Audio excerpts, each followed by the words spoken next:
Hi friends, welcome to Ravindra Reddy academy. ఈరోజు క్లాస్లో మనం అస్థిపంజర వ్యవస్థ గురించి తెలుసుకుందాం.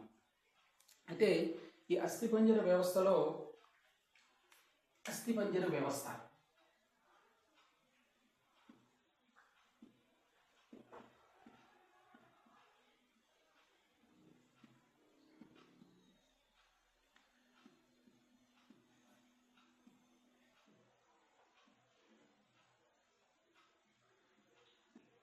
Skeletal system. అస్థిపంజర వ్యవస్థ అంటే జీవి యొక్క శరీరంలోని ఎముకల గూడిని జీవి యొక్క శరీరంలోని ఈ ఎముకల గూడినే మనం అస్థిపంజరం అని అంటాము. జీవి శరీరంలోని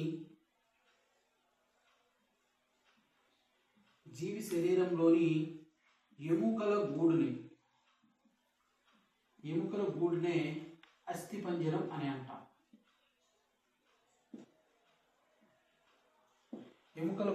జీవి శరీరంలోని ఎముకల గూడిని మనం అస్థిపంజరం అని అంటాము. ఈ ఎముకల గురించి అధ్యయనం చేసేటువంటి శాస్త్రాన్ని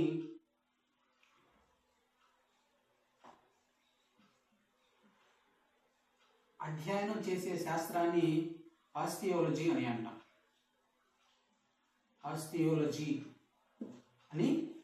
ఎముకల గురించి అధ్యయనం చేసేటువంటి శాస్త్రాన్ని ఆస్టియాలజీ అని అంటాము.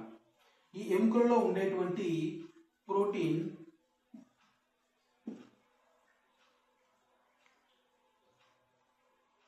అసిన్ అనే ప్రోటీన్ ఈ ఎముకలలో ఉంటుంది. అలాగే ఈ ఎముకలు అనేటివి ఆస్టియోసైట్స్ అనే కణాలతో నిర్మితమై ఉంటాయి. కణాలు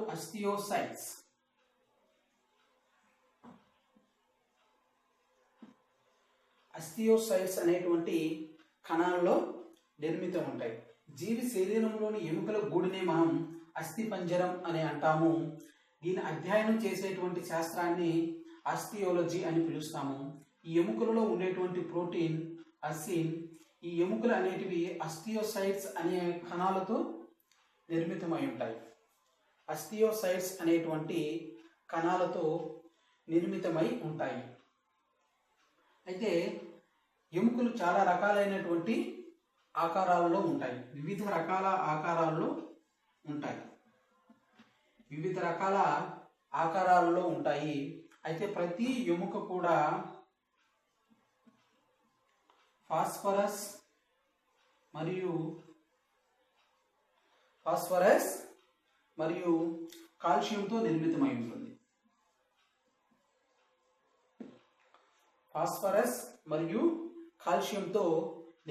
ఉంటుంది. వివిధ రకాలైనటువంటి ఎముకలు ఉంటాయి మన బాడీలో.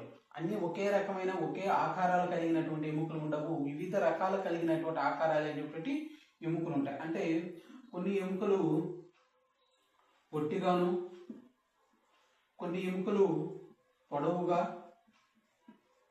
కొన్ని సమాంతరంగా ఉంటాయి,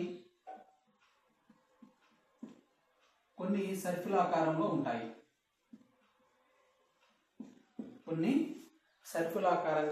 వివిధ రకాలైనటువంటి ఆకారాలలో ఉన్నప్పటికీ అన్నీ కూడా ఫాస్ఫరస్ మరియు కాల్షియం చేత నిర్మితమై ఉంటాయి. అయితే ఈ ఫాస్ఫరస్ అనేది మండేటువంటి స్వభావాన్ని కలిగి ఉంటుంది.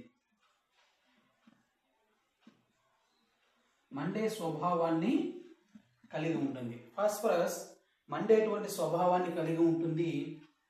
మరియు కాల్షియం మన బాడీలో అత్యధికంగా ఉండేటువంటి మూలకమే కాల్షియం. అత్యధికంగా ఉంటుంది మన శరీరంలో. అత్యధికంగా ఉండేటువంటి మూలకం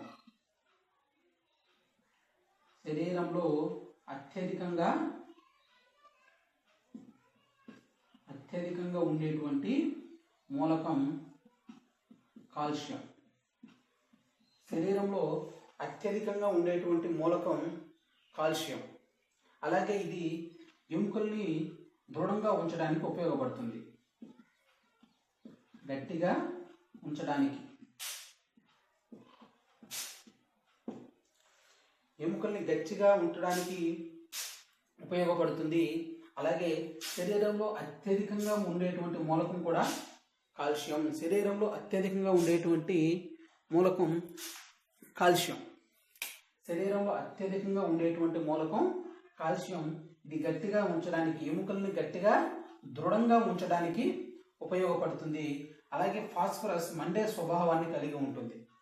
ఫాస్ఫరస్ మండే స్వభావాన్ని కలిగి ఉంటుంది. అయితే ప్రతి స్వభావాన్ని కలిగి ఉంటుంది. అయితే సాధారణంగా మానవులలో 206 ఎముకలు ఉంటాయి. సాధారణంగా మానవులో ఉండేటువంటి ఎముకలు 206. సాధారణంగా పెద్దవారిలో ఉండేటువంటి ఎముకలు 206 ఉంటాయి. అదే పిల్లలలో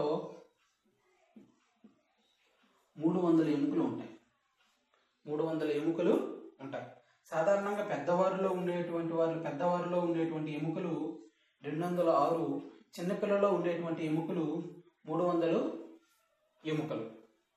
అయితే అతి పొడవైనటువంటి ఎముక, అతి పొడవైన ఎముక, అతి పొడవైన ఎముక ఫీమర్. ఫీమర్ లేదా తొడ ఎముక. తొడ ఎముక, అతి పొడవైన ఎముక ఫీమర్ లేదా తొడ ఎముక. ఇది తొడ భాగంలో ఉంటుంది. ఇది మన శరీరంలో 1/4 వంతు ఉంటుంది. 1/4 వంతు ఉంటుంది. అతి పొడవైన ఎముక ఫీమర్, దీన్నే మన తొడ ఎముక అంటాము. ఇది మన శరీరంలో ఉన్నటువంటి హైట్లో, మన శరీరంలో ఉండేటువంటి ఎత్తులో 1/4 వంతు, 1/4 వంతు ఉంటుంది. అందుకే దీన్ని మనం పొడవైన ఎముకగా చెప్పుకుంటాము. అతి చిన్న ఎముక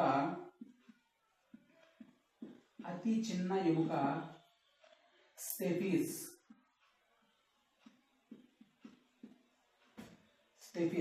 అతి చిన్న ఎముక స్టెఫిస్ లేదా కర్ణాంతరాస్తి.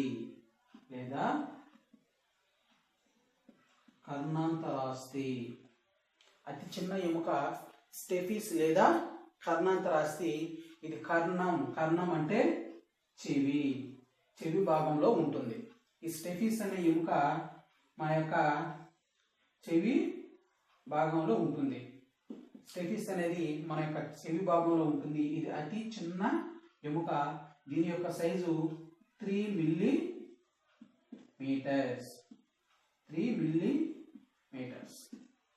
కేవలం దీని యొక్క 3 మిల్లీమీటర్స్ హైట్ మాత్రమే ఉంటుంది. 3 మిల్లీమీటర్స్. అందుకే ఇది అతి చిన్న ఎముకగా మనం చెప్పుకుంటాము. అయితే అతి గట్టిదైనటువంటి ఎముక,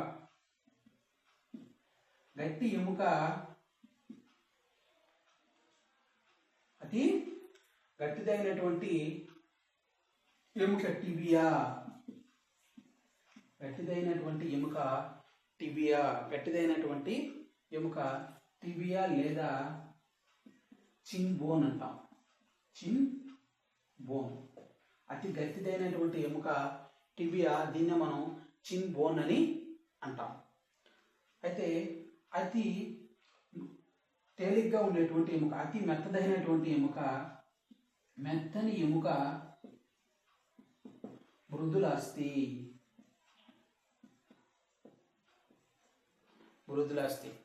అతి మెత్తనైనటువంటి ఎముక మృదులాస్థి. ఇక్కడ మనం చెప్పుకుంటే అతి పొడవైన ఎముక ఫీమర్ లేదా తొడ ఎముక. అతి పొడవైనటువంటి ఎముక ఫీమర్ లేదా తొడ ఎముక. ఇది మన శరీర ఎత్తులో 1/4 వంతు ఉంటుంది. ఇది మన శరీరంలో 1/4 వంతు ఉంటుంది. అతి చిన్న ఎముక స్టెఫిస్. దీన్ని కర్ణాంతరాస్తి అని కూడా అంటాము. ఇది 3 మిల్లీమీటర్స్ ఉంటుంది. స్టెఫిస్ అయితే అతి గట్టిది అయినటువంటి ఎముక టిబియా, గట్టి ఎముక, పొడవైన ఎముక. ఇక్కడ గుర్తుపెట్టించుకోవాల్సింది పొడవైన ఎముక అంటే ఫీమర్ రాయాలి, గట్టి ఎముక అంటే టిబియా, దీన్ని చిన్ బోన్ అని కూడా అంటాము. అతి మెత్తని ఎముక మృదులాస్థి, అతి మెత్తనైనటువంటి ఎముక మృదులాస్థి, అతి మెత్తదైనటువంటి ఎముక మృదులాస్థి. అయితే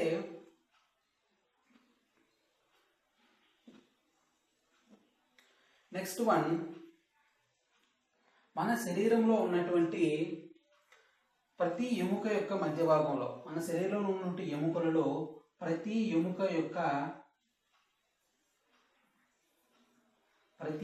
యొక్క మధ్య భాగంలో ఎముక మజ్జ ఉంటుంది.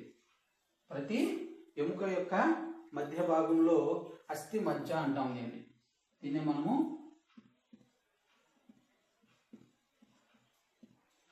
అస్థి మజ్జ. ప్రతి ఎముక యొక్క మధ్య భాగంలో ఎర్రని కలర్లో ఉన్నటువంటి అస్థి మజ్జ ఉంటుంది. ఇది ఆర్బిసి యొక్క ఉత్పత్తికి ఉపయోగపడుతుంది, రెడ్ బ్లడ్ సెల్స్ యొక్క ఉత్పత్తిలో ఉపయోగపడుతుంది. ఇది ఆర్బిసి యొక్క ఉత్పత్తిలో ఉపయోగపడుతుంది. దీన్ని అస్థి మజ్జ అంటాము. ఇది ఆర్బిసి యొక్క ఉత్పత్తిలో ఉపయోగపడుతుంది. అయితే ఇది మానవునిలో 3 kg వరకు ఉంటుంది. మొత్తం మానవుని యొక్క శరీరంలో ఈ అస్థి మజ్జ అనేది 3 kg వరకు ఉంటుంది. ఈ అస్థి మజ్జ అనేది 3 kg వరకు కూడా ఉంటుంది. ఎముక యొక్క లోపల భాగంలో అస్థి మజ్జ ఉంటుంది. ఇది ఆర్బీసీల యొక్క ఉత్పత్తికి తోడ్పడుతుంది. ఇది మానవుని యొక్క శరీరంలో 3 kg వరకు ఉంటుంది. ఓన్లీ అస్థి మజ్జ మాత్రమే 3 kg వరకు ఉంటుంది. అయితే ఇది పక్షులలో ఉండదు. ఇవి పక్షులలో ఉండదు.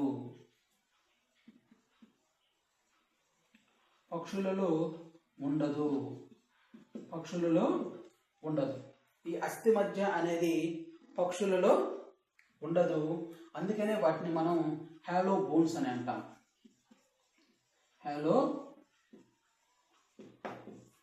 అని అంటాం. అందుకే వీటిని మనము ఏమంటాము? హాలో బోన్స్ అని అంటాము. ఇవి గాలిచే నింపబడి ఉంటాయి. పక్షులలో ఇవి గాలి చేత నింపబడి ఉంటాయి. అదే మిగతా యానిమల్స్లో అస్థి మజ్జతో నింపబడి ఉంటాయి. అందుకే వీటిని హాలో బోన్స్ అని అంటాము. వీటిని మనం తెలుగులో వాతులాస్తులు అని అంటాం.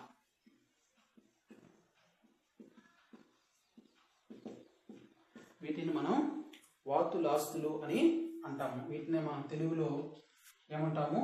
వాతులాస్తులు అని అంటాం.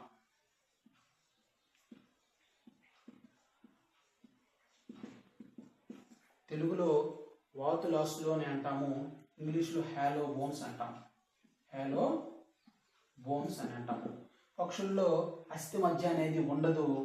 ఇది పూర్తిగా గాలితో నింపబడి ఉంటుంది. పూర్తిగా లోపల బోన్స్ లోపల గాలితో నింపబడి ఉంటుంది. అందుకే వీటిని హాలో బోన్స్ అంటారు. తెలుగులో వాతులాస్తులు అని అంటారు. అదే మానవులలో అస్థి మజ్జతో నింపబడి ఉంటుంది. ఇది ఆర్బీసీల యొక్క ఉత్పత్తికి తోడ్పడుతుంది. మొత్తం మానవుని బాడీలో ఉన్నటువంటి అస్థి మజ్జ 3 kg ఉంటుంది. 3 kg వరకు కూడా ఉంటుంది. అయితే ఒక ఎముకకి మరొక ఎముకకి ఉండేటువంటి జాయింట్నే మనం కీలు అని అంటాం. ఒక ఎముకకి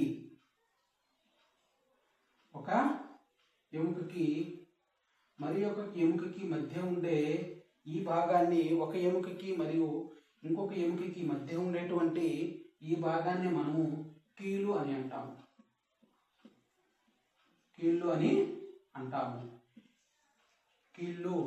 అని అంటాము. ఈ మధ్యలో ఉన్నటువంటి ద్రవం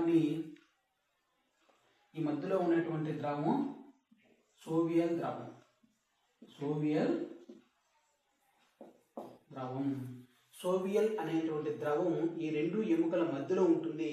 ఈ 2 ఎముకల మధ్యలో ఉండేటువంటి భాగాన్ని మనము కీళ్ళు అని అంటాము.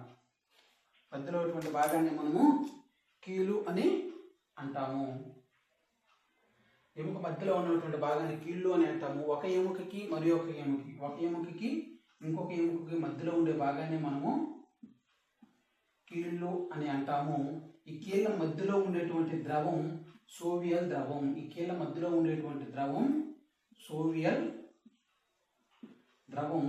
ఈ సోవియల్ ద్రవం అనేది జిగటగా ఉంటుంది, అంటే చాలా పలుసుగా జారేటు గుణాన్ని కలిగి ఉంటుంది. చాలా పలుసుగా జారేటువంటి గుణాన్ని కలిగి ఉంటుంది. దీనివల్ల కీళ్ళు అనేటివి ఈజీగా బెండ్ అవ్వడానికి, ఈజీగా మూవ్ అవ్వడానికి ఉపయోగపడుతుంది. బెండ్ అవ్వడానికి అలాగే మూమెంట్కి ఉపయోగపడుతుంది. ఒకసారి చూసినట్లయితే జీవి శరీరంలోని ఎముకల గూడునే మనము అస్థిపంజరం అని అన్నాము. ఈ ఎముకల యొక్క అధ్యయనాన్ని మనము ఆస్టియాలజీ అని అన్నాము. ఎముకలలో ఉండేటువంటి ప్రోటీన్ అస్సిన్ అని అన్నాం. ఈ ఎముకలు వేటి ఏ యొక్క కణాలతో నిర్మితమై ఉంటాయంటే ఆస్టియోసైట్ అనే యొక్క కణాలతో నిర్మితమై ఉంటాయి. వివిధ రకాలైనటువంటి వివిధ ఆకారాలు కలిగిన వంటి ఎముకలు ఉంటాయి. ఎముకలు వివిధ ఆకారాల్లో ఉన్నప్పటికీ ప్రతి ఎముక కూడా ఫాస్ఫరస్ మరియు కాల్షియంతో నిర్మితమై ఉంటుంది. ఫాస్ఫరస్కి మండే స్వభావాన్ని కలిగి ఉంటుంది. అంటే కాల్షియం అనేది మానవ శరీరంలో అత్యధికంగా ఉండేటువంటి మూలకం కాల్షియం. ఈ మూలకం యొక్క ఉపయోగం ఏంటి అంటే ఎముకలు దృఢంగా ఉండటానికి ఉపయోగపడుతుంది, ఎముకలు గట్టిగా ఉండటానికి ఉపయోగపడుతుంది. అలాగే మానవ శరీరంలో సాధారణంగా పెద్దవారిలో ఉండేటువంటి ఎముకల సంఖ్య 206. అదే పిల్లల్లో ఉండేటువంటి ఎముకల సంఖ్య 300. అతి పొడవైనటువంటి ఎముక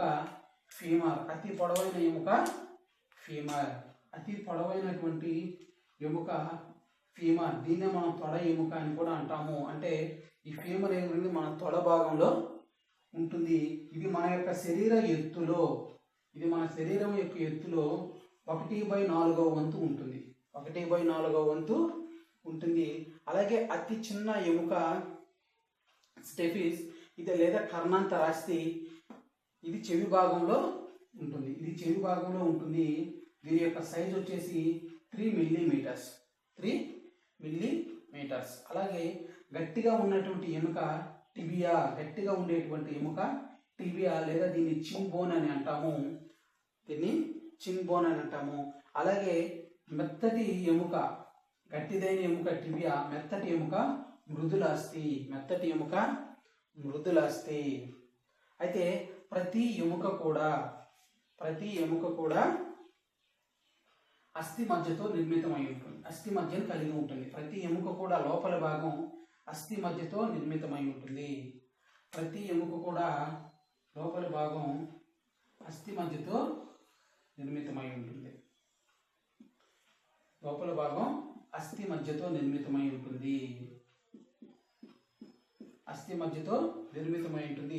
ఈ అస్థి మధ్య ఆర్బీసీల యొక్క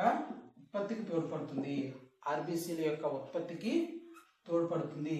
మానవ శరీరంలో మొత్తం ఉండేటువంటి అస్థి మధ్య 3 కేజీలు ఉంటుంది. 3 కేజీల వరకు ఉంటుంది. అదే అస్థి మధ్య బార్స్ లో ఉండదు. అంటే పక్షులలో అస్థి మధ్య ఉండదు. పక్షులలో అస్థి మధ్య అనేది ఉండదు. ఈ అస్థి మధ్య ప్లేస్ లో గాలితో నిర్మితమై ఉంటుంది. అందుకనే వీటిని మనము హాలో బోన్స్ అని అన్నాము. అంటే బోలు ఎముకలు, అంటే ఏమీ లేకపోవటం. దీన్నే బోలు ఎముకలు అని అంటాము. దీన్నే మనం వాతులాస్తులు అని కూడా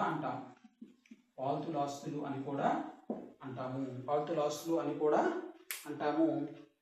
అలాగే ఒక ఎముకకు మరి ఒక ఎముకకు మధ్య ఉండే భాగాన్ని మనం కీలు అంటాం. ఒక ఎముకకు ఇంకొక ఎముకకు కలిసి ఉండేటువంటి భాగం, ఒక ఎముక మరియు ఇంకొక ఎముక కలిసి ఉండే భాగాన్ని మనము కీలు అని అంటాము. ఈ కీళ్ళ మధ్యలో ఉండేటువంటి ద్రవము సోవియల్ ద్రవం. కీళ్ళ మధ్యలో ఉండేటువంటి ద్రవం సోవియల్ ద్రవం. ఈ ద్రవం యొక్క ఉపయోగం ఏంటి అంటే ఎముకలు ఈజీగా మూవ్ అవ్వడానికి, అంటే బెండ్ అవ్వడానికి, అలాగే ఫ్రీగా మూవ్ అవ్వడానికి, ఎముకలు ఫ్రీగా మూవ్ అవ్వడానికి ఈ సోవియల్ ద్రవం అనేది ఉపయోగపడుతుంది. అయితే కీళ్ళు ప్రధానంగా రెండు రకాలు. ఒకటి కదలని కీళ్ళు, రెండు కదిలే కీళ్ళు. కదలని కీళ్ళు అన్నీ కూడా కపాలంలో ఉంటాయి. కదలని కీళ్ళు అన్నీ కూడా మన కపాలం అంటే ఈ పుర్రె భాగంలో ఉంటాయి. కపాలం అంటే పుర్రె. ఈ పుర్రె భాగంలో ఈ ముఖానికి మొత్తం కూడా కపాలం అని అంటాం, దీంట్లో ఉంటాయి. కానీ వీటిలో కదిలే ఒకే ఒక భాగం. కదలని కీళ్ళు అన్నీ కూడా పుర్రె భాగంలో ఉంటాయని చెప్పుకున్నాం కపాలంలో. కానీ వీటిలో కదిలే ఒకే ఒక భాగం క్రింది దవడ. ఈ క్రింది దవడ మాత్రమే దీంట్లో కదిలేటువంటి ఒకే ఒక భాగం. మనకు అడిగేటువంటి క్వశ్చన్లో కదలని కీళ్ళలో ఉన్నటువంటి కదిలే గుణం ఉన్నటువంటి ఒకే ఒక భాగం ఏది అంటే అది క్రింది దవడ. కింది దవడ మాత్రమే మనకి కదులుతుంది. అలాగే కదలని కీళ్ళన్నీ ఎక్కడ ఉంటాయి అంటే కపాలంలో ఉంటాయి. కపాలంలోనే ఉంటాయి. అలాగే కదలని కీళ్ళని మనం 4 రకాలుగా చెప్పుకున్నాం. అవి ఒకటి బంతె గిన్నె కీలు. ఫస్ట్ వన్ బంతె గిన్నె కీలు. ఇది దండ ఎముకకు, అంటే ఈ భాగం, ఈ దండ ఎముకకు మరియు భుజట ఎముకలు కలిపే కీలు. ఈ దండ ఎముకకు మరియు భుజట ఎముకకు కదిలేటువంటి, ఈ దండ ఎముక మరియు భుజట ఎముకకు కదిలేటువంటి కీలు. ఈ రెండింటిని జాయిన్ చేసేటువంటి కీలుని బంతి గిన్నె కీలు అని అంటాం. మనం బంతి గిన్నె కీలు అంటాం. ఒకటి భుజట ఎముక మరియు దండ ఎముకను కలిపేటువంటి కీలు. అలాగే బొంగరపు కీలు. ఈ బొంగరపు కీలునే మనము, ఇది పుర్రె ఎముక మరియు వెన్నుపామును కలిపేటువంటి భాగం. అంటే ఈ పుర్రె ఎముక మరియు వెన్నుపామును కలిపేటువంటి, మన వెనక ఉండేటువంటి వెన్నుపాముని మరియు ఈ పుర్రె ఎముకను కలిపేటువంటి భాగం. అంటే ఈ యొక్క మెడ భాగంనే మనం బంతి గిన్నె కీలు అని అంటాం. అందుకే దీన్ని చుట్టూ ఇరువైపులా కూడా మనం తిప్పవచ్చు. ఒక బ్యాక్ సైడ్ తప్ప ఇది కంప్లీట్గా తిరుగుతుంది. ఇది భరతనాట్యం చేసే వాళ్ళకి బాగా ఉపయోగపడుతుంది. ఈ కీలు భరతనాట్యం చేసే వాళ్ళకి బాగా ఉపయోగపడేటువంటి కీలు ఏంటి అంటే, భరతనాట్యం చేసే వాళ్ళలో బాగా ఉపయోగపడేటువంటి కీలు ఏది అంటే బొంగరపు కీలు. భరతనాట్యం చేసే వాళ్ళలో బాగా ఉపయోగపడేటువంటి కీలు ఏదంటే బొంగరపు కీలు. ఇది పుర్రె వెనుక భాగం, పుర్రె భాగం ఎముక మరియు పుర్రె ఎముక భాగము మరియు వెన్నెముకను కలిపేటువంటి భాగం. పుర్రె ఎముక ఇక్కడ ఉంటుంది, వెన్నెముక ఇక్కడ ఉంటుంది. రెండింటిని కలిపేటువంటి భాగమే ఈ బొంగరపు కీలు, అంటే మెడ భాగం.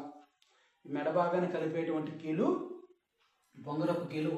ఇది భరతనాట్యం చేసేవాళ్ళలో బాగా ఉపయోగపడుతుంది. ఎందుకంటే వీళ్ళు ఒక ఫేస్ మొక్క కవలికలు తల అలా తిప్పడానికి బాగా ఉపయోగపడుతుంది. అలాగే మడత బందు కీలు. థర్డ్ వన్ మడత బందు కీలు.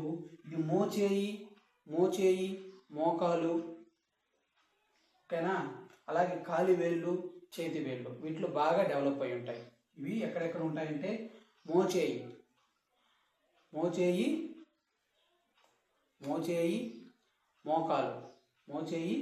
మోకాలు మరియు చేతి వేళ్ళు, కాలి వేళ్ళు. చేతి యొక్క వేళ్ళు, కాలి యొక్క వేళ్ళలో ఉంటాయి. ఇవి ఒక వైపుకు మాత్రమే వంగుతాయి. కాలి వేళ్ళు కేవలం కిందకు మాత్రమే ఇలా ఉంచగలము, పైకి ఇలా ఎత్తలేము. అలాగే చేతి వేళ్ళను కూడా మనం కిందకు మాత్రమే ఉంచగలము, పైకి ఎత్తలేము. అంటే ఇవి ఒకే వైపుకు మాత్రమే తిరగగలుగుతాయి, ఒక వైపుకు మాత్రమే తిరగగలుగుతాయి. మనకి ఇచ్చేటప్పుడు అనాలిసిస్లో ఇటువంటి ఇస్తారు. మడత బందు కీలు ఇవి ఒకవైపు మాత్రమే తిరగగలిగే కీలు, భరతనాట్యానికి ఉపయోగపడేటువంటి కీలు, దండ ఎముక ఉపయోగపడే కీలు అని ఇస్తే మనం వీటిని అనాలిసిస్ చేసేటప్పుడు ఉపయోగపడేటువంటివి బిట్స్ ఇవి. అలాగే జారుడు కీలు. ఇది మణికట్టుకు వెన్నెముకలేని వెన్ను భాగంలో ఉంటుంది. మణికట్టు, ఈ మణికట్టుకి మరియు వెన్నుపూసలోని వెన్ను భాగంలో ఉండేటువంటి కీళ్ళే జారుడు కీళ్ళు అని అంటాము. బంతి గిన్నె కీలు. ఇది దండెముకను భుజట ఎముకను కలిపేటువంటి కీలు. బొంగరపు కీలు భరతనాట్యంలో ఎక్కువగా ఉపయోగించే కీలు. భరతనాట్యంలో ఉపయోగపడే కీలు ఏమంటే బొంగరపు కీళ్ళు, అలాగే మోచేయి, మోకాళ్ళు, అలాగే కాలివేలు, చేతి వేలులో ఎక్కువగా ఉండేటువంటిది మడత బందు కీళ్ళు. ఇది ఒకవైపు మడత మాత్రమే వంగలుతాయి. మడత బందు కీళ్ళు ఒకవైపు మాత్రమే వంగలుగుతాయి. రెండు జారేటువంటి కీళ్ళు జారుడు కీళ్ళు. జారుడు కీళ్ళు ఇది మణికట్టు, వెన్నెముకలోనేటువంటి వెన్ను భాగంలో ఉంటుంది. మణికట్టు మరియు వెన్నెముకలోని వెన్ను భాగంలో ఉంటుంది. కదిలే కీళ్ళు ఎన్ని రకాలు అంటే 4 రకాలు. కదలని కీళ్ళు కపాలంలో అంటే కుడి భాగంలో ఉంటాయి. వీటిలో కదిలేటువంటి ఒకే ఒక కీళ్ళు క్రింది దవడ. ఇది కంప్లీట్గా అస్థిపంజర వ్యవస్థకి సంబంధించినటువంటిది. ఈ అస్థిపంజర వ్యవస్థ అనేది ఆర్ఆర్బి, ఎన్టీపీసీ, అలాగే గ్రూప్ డి, టెట్ అండ్ డిఎస్సిలో చాలా ఇంపార్టెంట్ అండి. ఈ వ్యవస్థల గురించి అంటే systems, reproductive system, respiratory system, digestive system, skeletal system, ఇలా ఉన్నటువంటి ఈ 8 సిస్టమ్స్ గురించి ఎన్టీపీసీలో మనకు అడగటం జరుగుతుంది. ఈ 8 సిస్టమ్స్ గురించి మనకి ఎన్టీపీసీలో అవటం జరుగుతుంది. మన ఛానల్లో కంప్లీట్గా ఈ 8 సిస్టమ్స్ గురించి కూడా చెప్పడం జరుగుతుంది. మన ఛానల్ ఎవరైనా కొత్తగా చూస్తున్న వాళ్ళైతే సబ్స్క్రైబ్ చేసుకోండి, అలాగే మీ ఫ్రెండ్స్కి షేర్ చేయండి, అలాగే లైక్ చేయండి. Thank you.